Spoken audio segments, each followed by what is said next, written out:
أعوذ بالله من الشيطان الرجيم. بسم الله الرحمن الرحيم. السلام عليكم ورحمة الله وبركاته. الحمد لله رب العالمين. نحمده ونستعينه ونستهديه ونعوذ به من شرور أنفسنا ومن سيئات أعمالنا. من يهد الله فلا مضل له ومن يضلله فلن تجد له وليا مرشدا. اللهم صل على سيدنا محمد وعلى آل الله رب العالمين.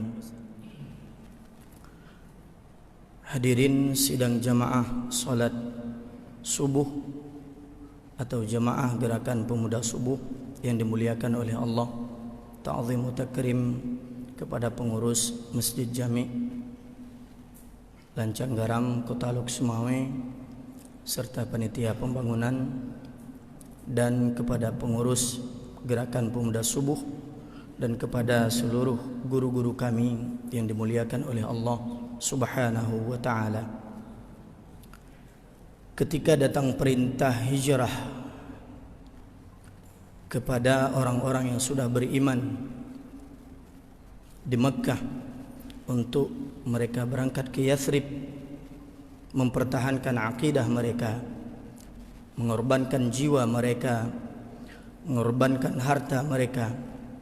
Setelah sampai mereka ke sana, kemudian tidaklah tersisa di kota Mekah kecuali hanya beberapa orang saja. Di antaranya adalah Rasulullah Muhammad sallallahu alaihi wasallam, kemudian Abu Bakar As-Siddiq, Ali bin Abi Thalib, dan beberapa orang yang di dalam siksaan daripada orang-orang kafir Quraisy yang tidak bisa melakukan hijrah karena mereka ditahan. Pada saat itu datang perintah kepada Rasulullah sallallahu alaihi wasallam. Lalu Rasulullah berangkat di waktu yang tidak biasanya, pada saat beliau sudah dikepung oleh orang-orang kafir Quraisy untuk dibunuh. Apabila tampak Rasulullah keluar dari rumahnya, maka akan dibunuh.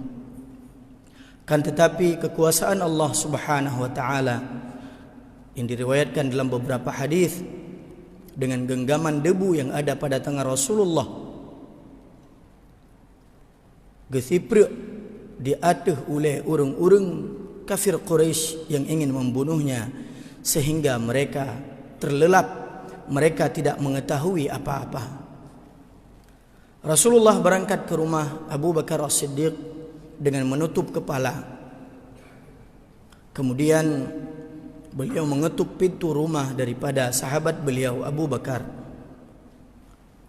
Melihat hal tersebut, Asma binti Abu Bakar melihat sesuatu hal yang agak aneh, kunjungan Rasulullah pada waktu yang tidak biasanya. Maka Abu Bakar, seorang yang mengerti bagaimana kondisi sahabatnya, bahkan kondisi seorang nabi, kondisi seorang rasul, maka beliau mengatakan, sudah tentu Rasulullah datang dengan sesuatu hal yang sangat penting.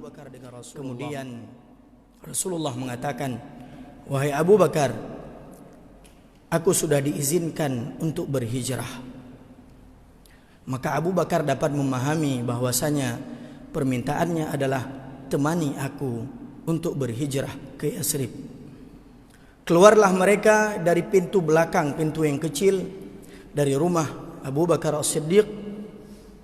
Kemudian Abu Bakar mengatakan kepada Abdullah bin Quraib untuk membawa seluruh barang Rasulullah dan barang-barangnya. Kemudian mereka akan berjumpa dengan Abdullah di Gua Thur. Setelah 2 hari perjalanan, Rasulullah sallallahu alaihi wasallam menggunakan jasa seorang penunjuk jalan, padahal pada saat itu penunjuk jalan Abdullah ibni Quraib itu adalah seorang musyrik seorang yang belum Islam, akan tetapi Abu Bakar dan Rasulullah mempercayai dia untuk menjadi petunjuk jalan agar mereka bisa ditunjukkan jalan untuk menuju ke Yathrib. Perjalanan Rasulullah SAW bersama dengan Abu Bakar menuju ke Yathrib, akan tetapi singgah di Gua Thur.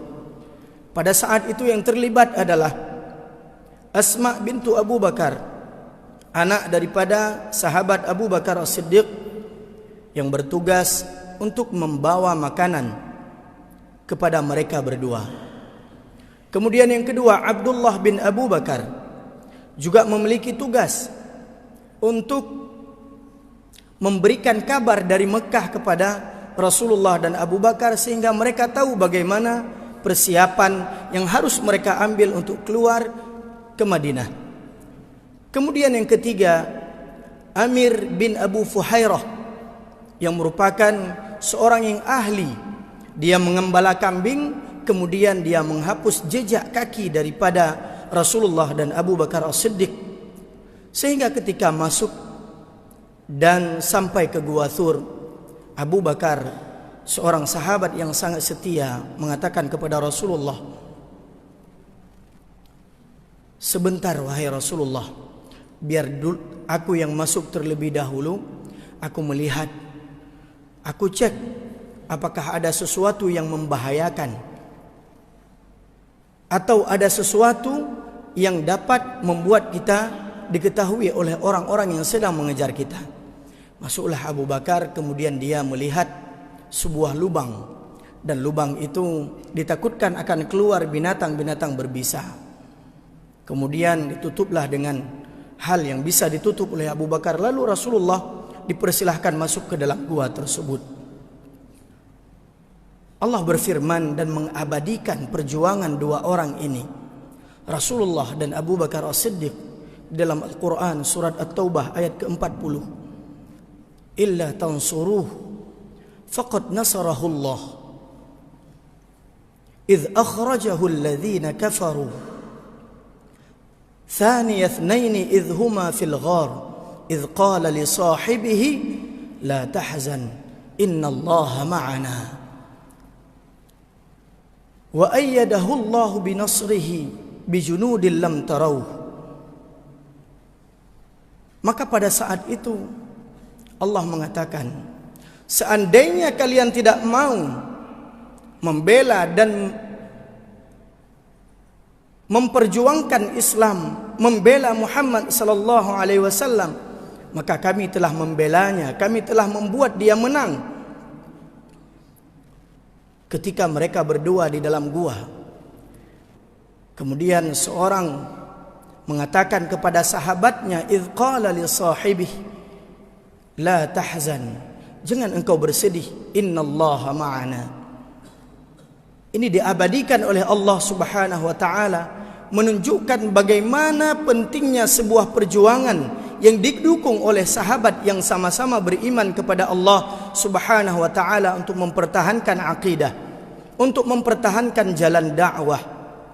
Abu Bakar, seorang yang sangat setia, melihat sebuah lubang.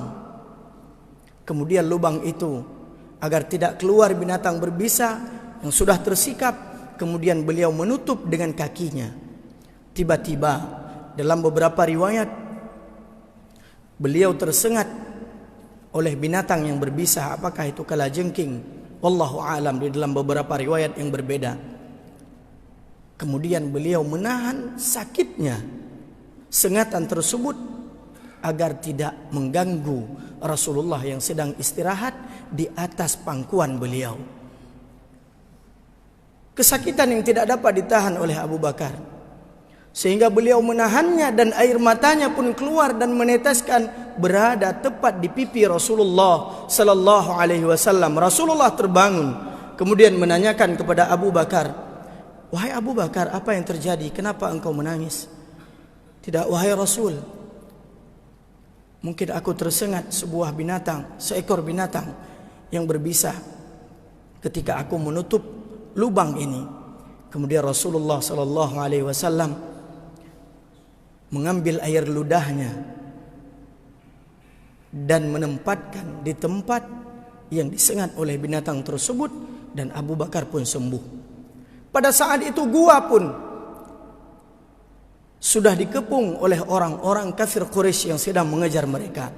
Akan tetapi Allah berfirman, wa ayyadahu binasrihi bijunudin lam tarawha. Allah memberikan kemenangan menjaga mereka berdua. Ketika junudullah, tentara Allah tidak dapat terlihat, Allah mampu menumbuhkan sebuah pohon kecil yang cabangnya itu menutup pintu gua.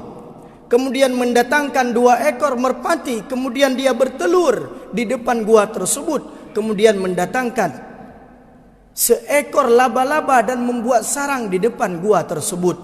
Sehingga orang-orang yang berfikir secara qarinah, secara dalil, menganggap bahwasanya tidak mungkin Muhammad dan Abu Bakar masuk ke dalam gua ini, sedangkan di depan gua ada pohon yang tidak terganggu dahannya, ada telur yang tidak pecah, kemudian ada sarang laba-laba yang tidak terganggu sarangnya. Tidak mungkin ada Muhammad dan Abu Bakar di dalam gua ini.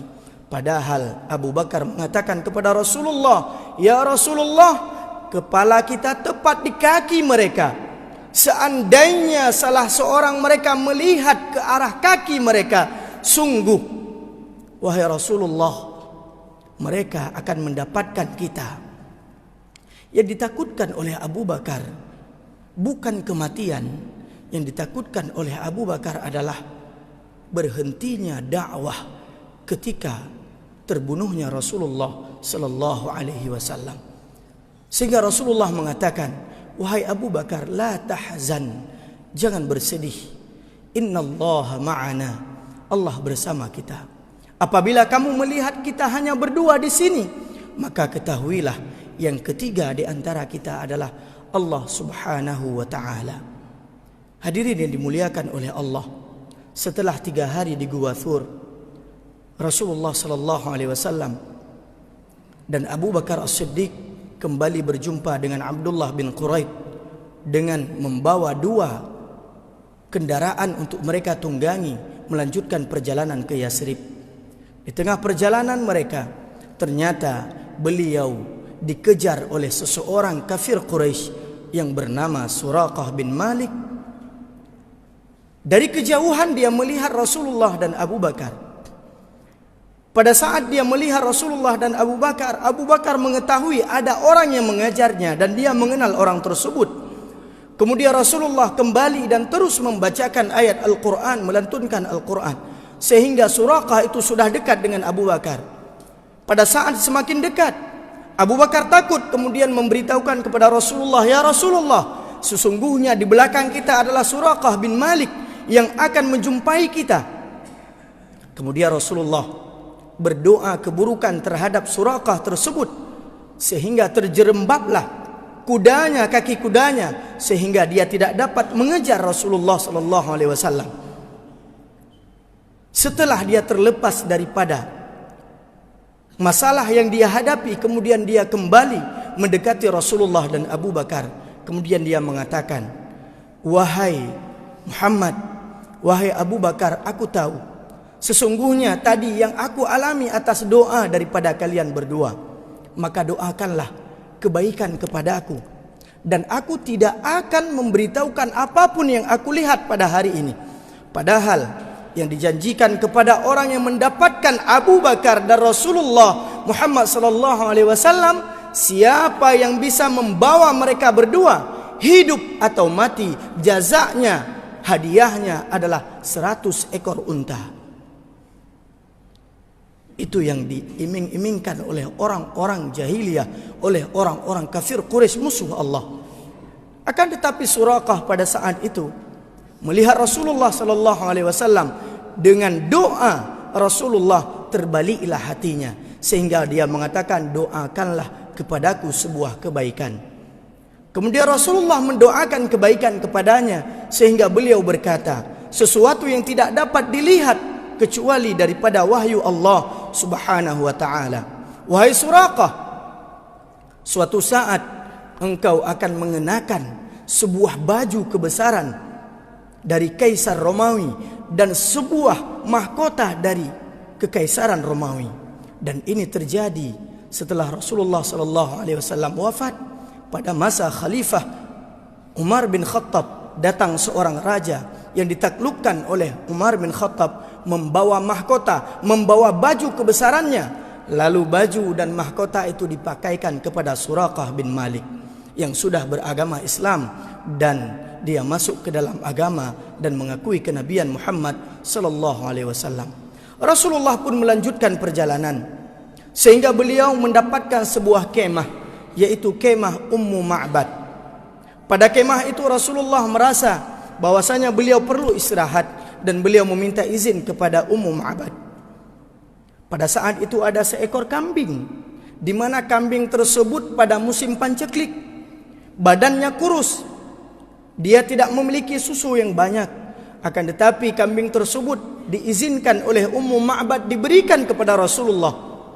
Disitulah Ummu Ma'bad melihat mukjizat Rasulullah sallallahu alaihi wasallam, seekor kambing yang kurus, akan tetapi dengan sentuhan daripada tangan Rasulullah sallallahu alaihi wasallam dia mengeluarkan susu yang sangat banyak yang diminum oleh Rasulullah, oleh Abu Bakar, oleh orang-orang yang bersama mereka, dan diminum, ditinggalkan susu tersebut kepada keluarga Ummu Ma'bad dan diberikan kepada Abu Ma'bad. Hadirin yang dimuliakan oleh Allah Subhanahu wa taala. Sehingga perjalanan Rasulullah berlanjut hingga ke Yasrib, diterima oleh orang-orang Ansar, sehingga daerah tersebut, Yasrib tersebut, ditinggali oleh Rasulullah sallallahu alaihi wasallam dan dinamakan dengan Madinatun Nabi, Madinah Al-Munawwarah. Hadirin yang dimuliakan oleh Allah, inti daripada kisah perjalanan hijrah Rasulullah adalah, mari kita melihat perjuangan Rasulullah tidak sendiri, akan tetapi ada Ali bin Abi Thalib di sana yang menggantikan tidur Rasulullah sallallahu alaihi wasallam. Ada Abu Bakar yang memperjuangkan agama ini dengan nyawanya, dengan hartanya. Mari kita memperjuangkan agama ini dan carilah seorang siddiq kita, seorang sahabat kita, sahabat yang benar-benar setia seperti Abu Bakar, sahabat yang siddiq, membenarkan apa yang kita sampaikan kalau itu sesuai dengan perintah Allah Subhanahu wa taala. Digelari Abu Bakar dengan as-siddiq karena senantiasa beliau membenarkan apa yang disampaikan oleh Rasulullah. Peristiwa Isra dan Mi'raj, sesuatu hal yang sangat mustahil bagi orang-orang yang tidak memiliki iman untuk mempercayainya. Akan tetapi datang orang kafir Quraisy mengatakan kepada Abu Bakar tentang kisah yang disampaikan oleh Nabi Muhammad sallallahu alaihi wasallam. Apa kata Abu Bakar? Seandainya Muhammad menceritakan lebih daripada kisah ini, sungguh aku akan mempercayainya dan aku akan beriman kepadanya. Itulah seorang sahabat, Abdullah bin Abu Quhafah. Itulah nama Abu Bakar As-Siddiq. Dinamakan dengan Abu Bakar dalam beberapa riwayat Bakrun, karena fi bukurihi, dia sangat cepat di dalam menerima ajakan daripada untuk beriman kepada Allah. Rasulullah menyampaikan, tidak ada orang yang aku lihat ketika aku mengajak dia masuk ke dalam agama Islam, menerima risalah Allah secepat Abu Bakar As-Siddiq. Tidak sedikit pun ada keraguan di dalam hatinya. Dia langsung menjawab, dia langsung menerima agama ini. Abu Bakar As-Siddiq selisih usia dengan Rasulullah sallallahu alaihi wasallam 2 tahun 6 bulan di dalam riwayat Ibnu Katsir. Perjuangan Abu Bakar As-Siddiq adalah perjuangan yang luar biasa. Ketika Umar mengatakan, aku akan menyaingi Abu Bakar As-Siddiq di dalam beramal. Pada saat itu Umar membawa hartanya setengah dan meninggalkannya setengah.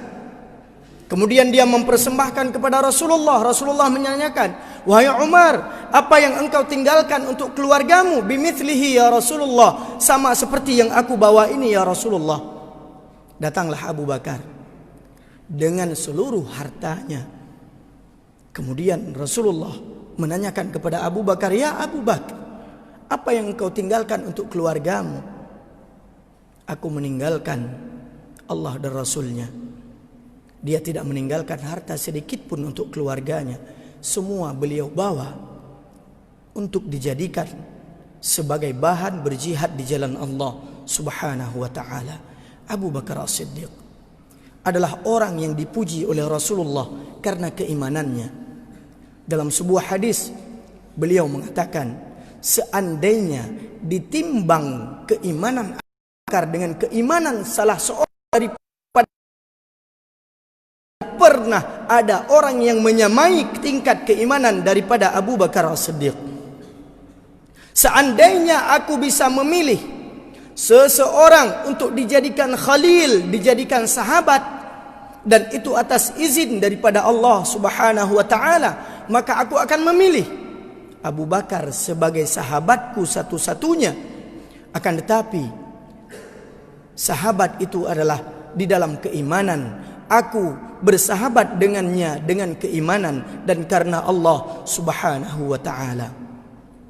Dalam komunitas ini, dalam komunitas Gerakan Pemuda Subuh, kita melihat bagaimana segala bentuk elemen masyarakat, setiap bentuk komunitas masyarakat, komunitas pemuda-pemudi, anak-anak, orang tua yang bergabung di subuh ini dari berbagai, tidak lain tujuannya adalah untuk memperoleh ridha Allah Subhanahu wa ta'ala. Bergeraknya kita hari ini setelah beberapa waktu kita terhenti oleh pandemik yang kita doakan kepada Allah agar ini cepat diangkat oleh Allah dan kepada kita diberikan kesehatan sehingga kita tenang di dalam berubudiyah kepada Allah Subhanahu wa ta'ala. Imam Asy-Syafi'i mengatakan, seandainya kalian mendapatkan seseorang sahabat yang bisa membawa kalian ke, maka pegang, jangan pernah kau lepaskan. Sungguh melepaskan hal yang mudah, akan tetapi mendapatkannya adalah hal yang sangat sulit. Ibnu Al-Mubarak mengatakan di dalam kitabnya Az-Zuhud, apa yang beliau sampaikan?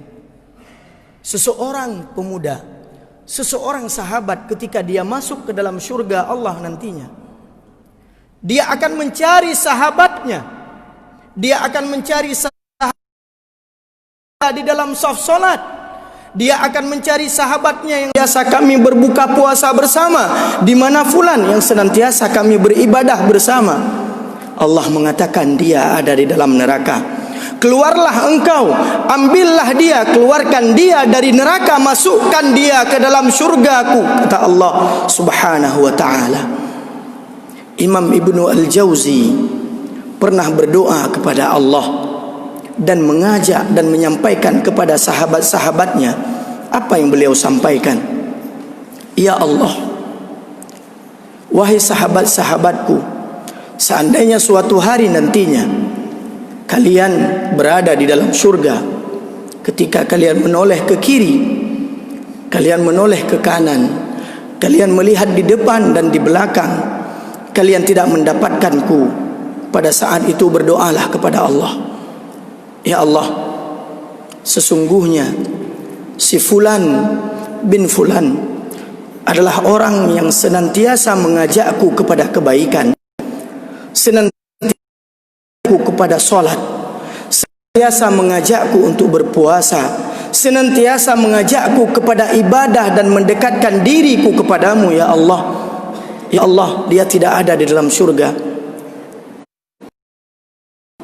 Bebaskan dia dari api neraka dan masukkanlah dia di dalam syurga bersama kami. Pemuda Subuh, kita ingin para kita yang hadir di sini dan yang belum bisa berhadir di sini saat di dalam syurga Allah Subhanahu wa ta'ala. Orang yang mengajak ada kebaikan, orang yang mengajak kita, maka pegang eratlah tangannya. Rasulullah bersabda dalam sebuah hadis yang diriwayatkan oleh Abu, apa yang beliau katakan? Mathalul jalisis khairi jalis wa mathalu jalisil su kahamilil misk. Ibarat atau perumpamaan orang-orang yang bersahabat dengan orang-orang baik dan orang-orang buruk, itu ibarat orang yang bersahabat dengan seorang penjual minyak wangi dan seorang tukang besi. Seorang penjual minyak wangi, engkau akan wangi tersebut, engkau akan membeli daripada barang yang dia jual tersebut, atau minimal engkau akan mendapatkan wangi daripada apa yang dia jual. Dan ketika engkau bersahabat dengan tukang besi, maka pada saat itu yang terpercikkan adalah api yang akan membakar bajumu, ataupun tidak membakar bajumu, akan tetapi bau yang tidak bagus, bau yang tidak enak tersebut, yaitu bau besi, itu akan tertempel di bajumu. Maka makna yang disampaikan oleh Rasulullah SAW adalah bukan tentang baiknya orang jual minyak wangi, bukan tidak baiknya orang yang tukang besi.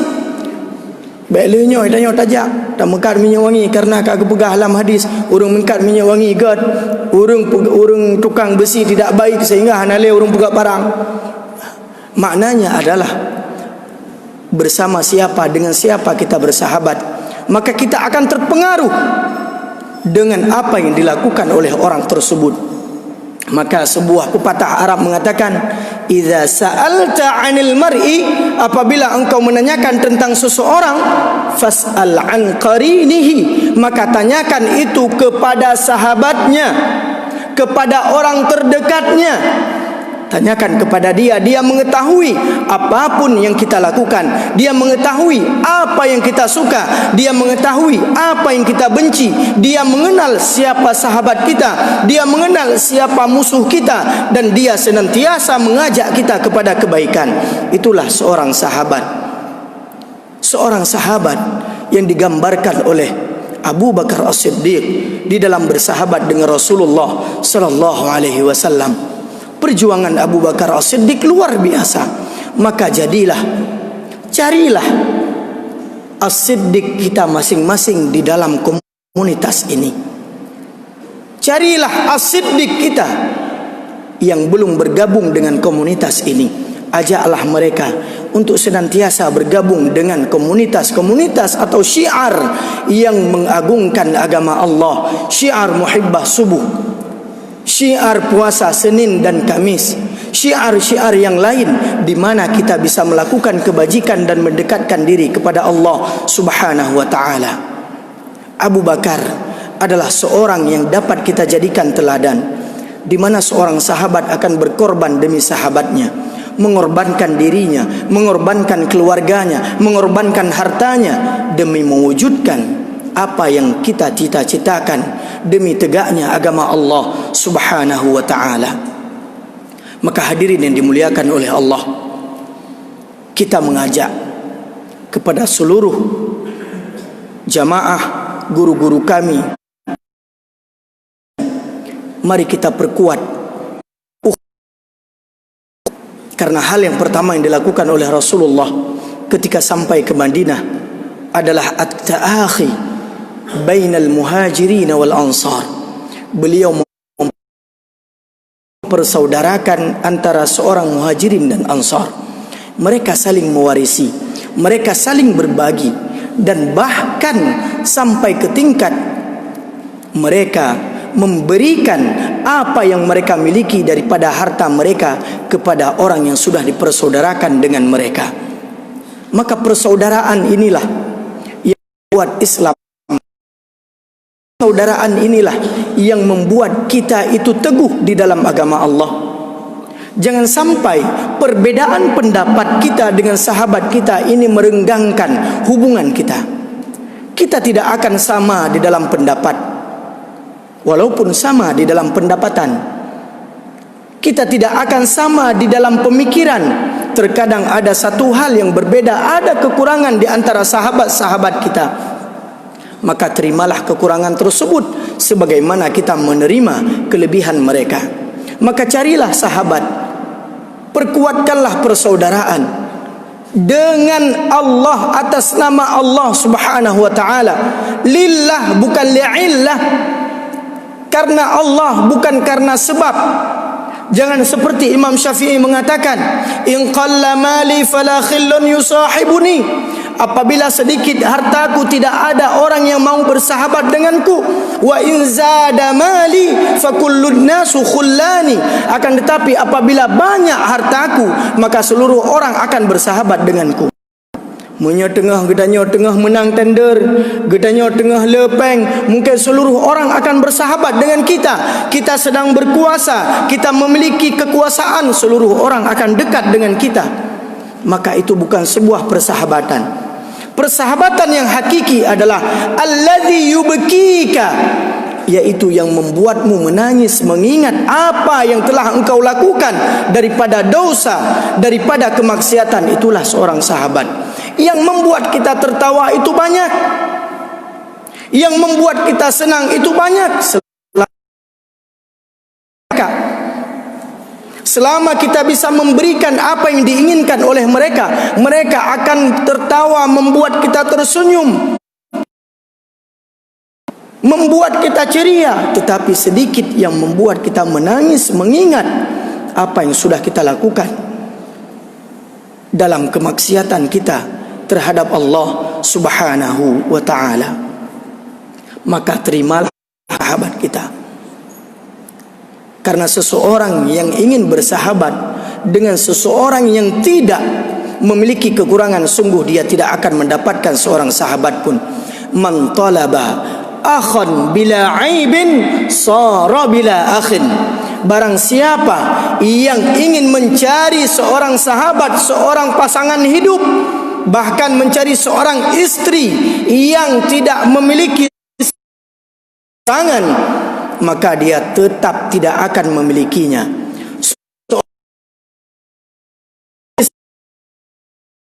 Perfect, harus ada keempat-empatnya. Tungkahul mar'atu li arba', keempat-empatnya harus ada, dia tidak akan mendapatkannya. Dia mencari seorang sahabat yang memiliki harta, memiliki kedudukan, kemudian baik akalnya, solih orangnya, kemudian sayang kepada sahabatnya, rela dengan hartanya. Maka dia tidak akan mendapatkan. Sungguhnya orang yang mencari ada kekurangan sepanjang, dia tidak akan mendapatkan sahabat tersebut. Maka terimalah kekurangan sahabat kita selama dia masih mengingatkan kita kepada kebaikan. Kita belum taat, kita berbeda ketaatan terhadap Allah. Ada sahabat kita yang rajin solat sunnah, ada sahabat kita yang tidak rajin solat sunnah tetapi rajin puasa Senin Kamis. Ada sahabat kita tidak rajin solat sunnah, tidak rajin puasa sunnah, tetapi dia rajin bersedekah. Ada sahabat kita tidak rajin solat sunnah, tidak rajin puasa sunnah, tidak rajin bersedekah, tetapi dia baik akalnya, sering mengingatkan kita untuk taat kepada Allah. Maka itu pegang orang tersebut, jadikan dia sahabatmu sehingga akhir hayatmu. Hadirin yang dimuliakan oleh Allah Subhanahu wa ta'ala, mari kita mencari siddiq kita masing-masing.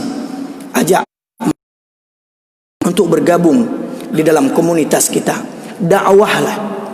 Jadilah kita sebagai seorang da'i yang mengajak kepada kebaikan. Pegang tangannya, ajak dia untuk solat subuh berjamaah.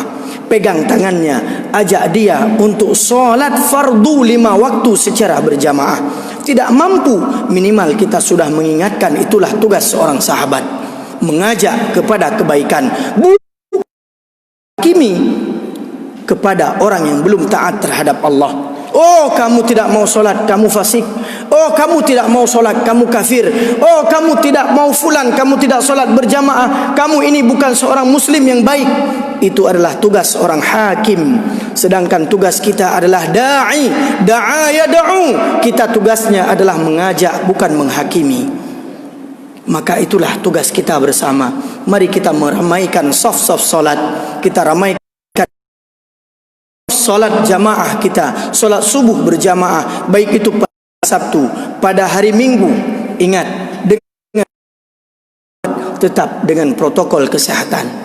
Kita jaga agar kita tidak tercemar dan kita tidak mencemarkan orang lain. Kita jaga agar kita senantiasa dapat nyaman di dalam beribadah kepada Allah Subhanahu wa taala. Hadirin yang dimuliakan oleh Allah, mungkin waktu yang sudah diberikan adalah 20 menit tetapi sudah lebih. Saya memohon maaf atas segala sesuatu yang saya sampaikan, dan ini menggores hati kita bersama. Apa yang saya sampaikan yang benar itu semua dari Allah Subhanahu wa taala, dan yang salah adalah dari saya sendiri sebagai seorang yang masih sangat fakir akan ilmu pengetahuan dan masih jauh daripada kebenaran.